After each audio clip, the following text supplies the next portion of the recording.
Nous touchons avec précision des cibles militaires identifiées. Et eux, ils frappent des hôpitaux.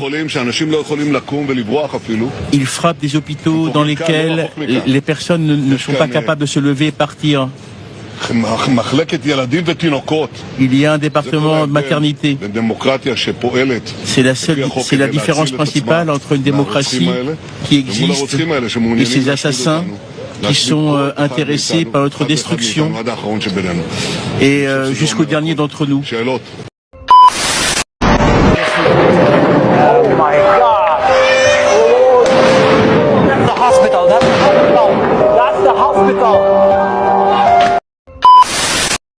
Voilà ce qu'il reste du complexe hospitalier d'Al-Shifa, autrefois le plus important de la bande de Gaza. L'endroit est méconnaissable, des bâtiments éventrés, partiellement détruits ou complètement réduits à néant. C'est être à l'abri des bombes, ils se sont retrouvés piégés.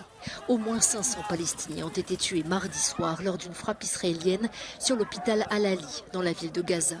Près de 4000 personnes avaient trouvé refuge dans cet établissement pour échapper aux attaques de Tsahal.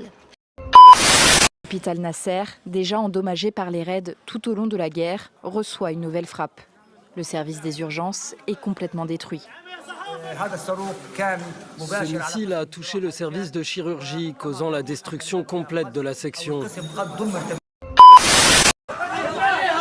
Avec des extincteurs et des couvertures, ces Palestiniens tentent désespérément de combattre les flammes qui dévorent cet hôpital de Deir el-Bala. Ici, les bombes israéliennes ont à nouveau frappé. Plusieurs personnes sont mortes et des dizaines d'autres blessées. L'ensemble du territoire palestinien continue d'être bombardé sans relâche. À Al-Nuseirat, dans le centre de Gaza, c'est une école transformée en camp de réfugiés qui a été ciblée. Là aussi, les victimes se comptent par dizaines. Israël a bombardé jeudi l'hôpital Al-Aouda dans la zone de Tel Al-Zata, au nord de Gaza. Ces frappes ont déclenché des incendies et causé d'importants dégâts selon les responsables de l'hôpital. Le directeur de l'établissement, Mohamed Salah, a indiqué que les réservoirs de carburant et les stocks de médicaments ont été détruits par cette attaque.